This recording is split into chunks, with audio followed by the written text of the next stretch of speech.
বারবার বাংলা বলায় বাংলাদেশি তকমা, সেই বাংলাদেশি তকমায় কয়েকশোকে সীমান্ত পার। এখনো পদ্মা পারে আটকে কমপক্ষে 800 বিস্ফোরক দাবি করেছেন তৃণমূল সাংসদ সামিরুল ইসলামের প্রতিনিধিরা। সোনালী ফেরাতে গত 44 দিন বাংলাদেশে মফিজুল শেখ। সাংসদ সামিরুল ইসলামের হয়ে বাংলাদেশে আইনি লড়াই মফিজুলের। সোনালী ও তার ছেলে ফিরতেই বিস্ফোরক সাংসদের। ये क्या हो रहा है हिंदुस्तान में, वेस्ट बंगाल में? ये बीएसएफ क्या कर रही है? ऐसी महिलाओं को, ऐसी फीमेल को भेजा जा रहा है जबरदस्ती, गोली के डर से, बंदूक की नोक पे उनको थ्रेट करके चलो बांग्लादेश में, क्योंकि आप बंगला बोलते हो। और शर्म नहीं आती कि प्रेग्नेंट औरतों को भी नहीं छोड़ते। 6 मंथ की प्रेग्नेंट फीमेल है, वो है इंडियन है, लेकिन जबरदस्ती के ये बंगला बोलती है इसलिए इसको बांग्लादेश में भेजो। लेकिन वो बांग्लादेश की जेल में है, बड़ी रिस्पेक्टफुली उनको वापस भेजा जाएगा, क्योंकि इंडिया की अदालत उनको अब बरी करेगी ना, उनके हक में फैसला आएगा। लेकिन इंडिया इस वक्त पूरी दुनिया में दोस्तों जलील हो रहा है, और इतना जलील हो रहा है कि दुनिया इसके ऊपर चर्चाएं कर रही है, टॉक शो में बात कर रही है। खुद वेस्ट बंगाल मीडिया कह रहा है कि हमारी इंसल्ट हो रही है। ये मोदी हुकूमत क्या कर रही है? इनको शर्म नहीं आती? यानी प्रेग्नेंट महिलाओं को आप भेज रहे हो बांग्लादेश में कि आप बांग्लादेशी हो, वेस्ट बंगाल में आपकी जगह नहीं है, आप बंगला बोलते हो, बंगला भाषा, इसका मतलब यह है बांग्लादेशी हो। अस्सलाम वालेकुम दोस्तों, मैं हूं एहसान खान और आप देख रहे हैं यूट्यूब चैनल एहसान रिएक्शन विद एहसान। मैं उम्मीद करता हूं आप जहां भी होंगे इंजॉय करते होंगे, मजे में होंगे और फिटफाट होंगे। दोस्तों आपको बताएं कि इस वक्त जो बड़ी खबर है ना, वो ये है कि बांग्लादेश में अब वेस्ट बंगाल के जो लोग हैं जो बंगला भाषा बोलते हैं, जो माँ बोली यानी बंगला लैंग्वेज है उनकी ना, पूरी ये स्टेट है वेस्ट बंगाल। पहले तो उनको कहा जाता था दिल्ली की तरफ से कि भाई ये तो वेस्ट बंगाल तो बांग्लादेश की कॉलोनी है, वेस्ट बंगाल के जो लोग हैं ये गद्दार हैं, पता नहीं क्या कुछ सर्टिफिकेट वो देते रहे हैं ये बीजेपी वाले। अब उन्होंने एक नया काम शुरू कर लिया।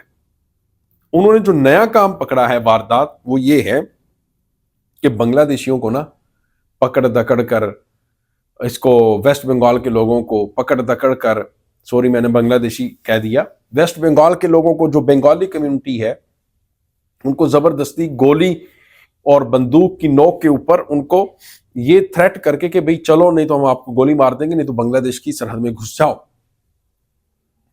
आप बांग्लादेशी हो, लेकिन वो बांग्लादेशी नहीं है, वो हिंदुस्तानी हैं और वो इस वक्त बांग्लादेश की जेलों में हैं। लेकिन जब वो केस चलेगा, अदालत फैसला देगी, वो वापस आ जाएंगे हिंदुस्तान में।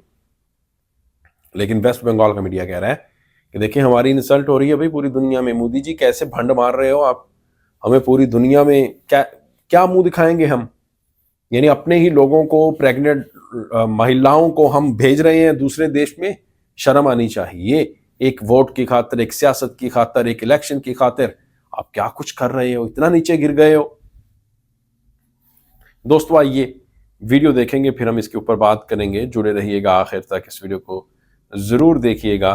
3, 2, 1 বারবার বাংলা বলায় বাংলাদেশি তকমা, সেই বাংলাদেশি তকমায় কয়েকশোকে সীমান্ত পার। এখনো পদ্মা পারে আটকে কমপক্ষে 800 বিস্ফোরক দাবি করেছেন তৃণমূল সাংসদ সামিরুল ইসলামের প্রতিনিধিরা। সোনালীদের ফেরাতে গত 44 দিন বাংলাদেশে মফিজুল শেখ। সাংসদ সামিরুল ইসলামের হয়ে বাংলাদেশে আইনি লড়াই মফিজুলের। সোনালী ও তার ছেলে ফিরতেই বিস্ফোরক সাংসদের প্রতিনিধি। এই লড়াইটা কঠিন লড়াই। যে বাংলা কথা বলার অপরাধে দিল্লি পুলিশ বাংলাদেশি সন্দেহে ধরে নিয়েছে বাংলাদেশে কুড়িগ্রাম সীমান্ত দিয়ে রাতের অন্ধকারে পুষব্যাক করে। আমি গত 44 দিন কাটিয়েছি বাংলাদেশে, 101 দিন পরে তাদের জামিন করেছি। অসহায় গরিব মানুষ এরা কাজ করে কোন রকম খায়। কতজন আছে বাংলাদেশে? অনেক প্রায় 800। 7 মাস পিছনে যান তারা, 7 মাস থেকে এখন পর্যন্ত। বিজেপি ভুলে যাচ্ছে কি এটা এই ভারতবর্ষের মধ্যে একজন বাংলা একটা রাজ্য আছে, সেটা হচ্ছে ভারতবর্ষের একটা অঙ্গরাজ্য। গত 7 মাসে 800 বাংলার বাসিন্দাকে সীমান্ত পার।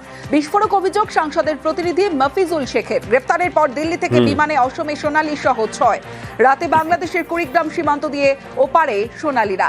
বাংলাদেশে অনুপ্রবেশকারী হিসেবে সোনালীদের গ্রেফতার। এখনো কয়েকশো বাংলার বাসিন্দা বাংলাদেশে আটকে থাকার দাবি, বিস্ফোরক দাবি তৃণমূল সাংসদ সামিরুল ইসলামের প্রতিনিধির।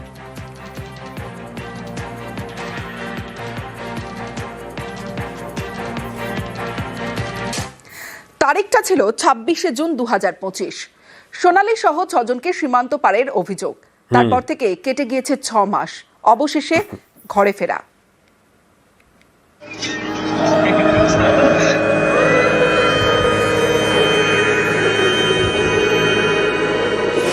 তেইশে জুন 2025 সন্দেহজনক অনুপ্রবেশকারী হিসেবে সোনালী বিবিকে গ্রেপ্তার করে দিল্লি পুলিশ।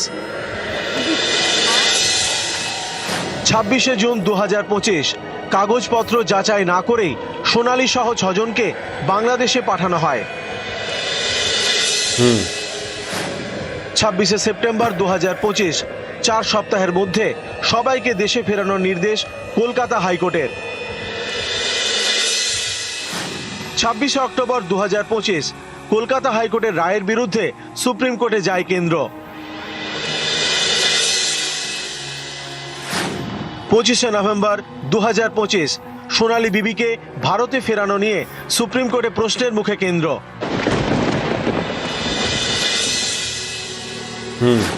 1 ডিসেম্বর 2025 বাংলাদেশের আদালতে সোনালী সহ 6 জনের জামিন।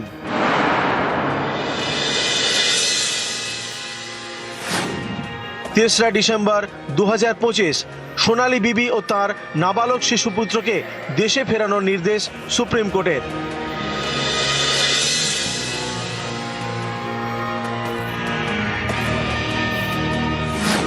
5 ডিসেম্বর 2025 162 দিন পর দেশে ফিরলেন সোনালী বিবি। न्यूज़ 18 बांग्ला। तो दोस्तों, आपने ये वीडियो देखी है। इससे पहले जो दिल्ली मोदी बीजेपी वाले, बीजेपी के जो नेता थे, वो ये कहते थे कि वेस्ट बंगाल में जो बंगाली बोलता है वो बांग्लादेशी है। सिर्फ ये कहते थे ना, लेकिन अब तो उन्होंने सारी हदें ही क्रॉस कर दी हैं, तमाम हदें ही उन्होंने तोड़ दी हैं। अब जो हिंदी बंगला बोलते हैं वेस्ट बंगाल में, उनको जबरदस्ती बीएसएफ को दे दिया जाता है कि भाई इनको बांग्लादेश के बॉर्डर में इन्फिल्ट्रेट करवा दें, यानी वहां पर जबरदस्ती वहां पर इनको भेज दें बंदूक की नोक पर, यानी इनको थोड़ा डराएं धमकाएं और जबरदस्ती। पहले ऐसा नहीं था दोस्तों, पहले सिर्फ कहा ही जा रहा था ना, अब तो उससे भी अगली स्टेज आ गई है। ये हालत है इस वक्त नरेंद्र मोदी के वेस्ट बंगाल की। नहीं, नरेंद्र मोदी का वेस्ट बंगाल नहीं है, वो बंगालियों का बंगाल है, वो ममता बनर्जी का बंगाल है। तो ये है हालत। इस पर आपका क्या कहना है दोस्तों, कमेंट सेक्शन में जरूर बताइएगा। मिलेंगे आपसे नेक्स्ट वीडियो में, तब तक के लिए अल्लाह हाफिज।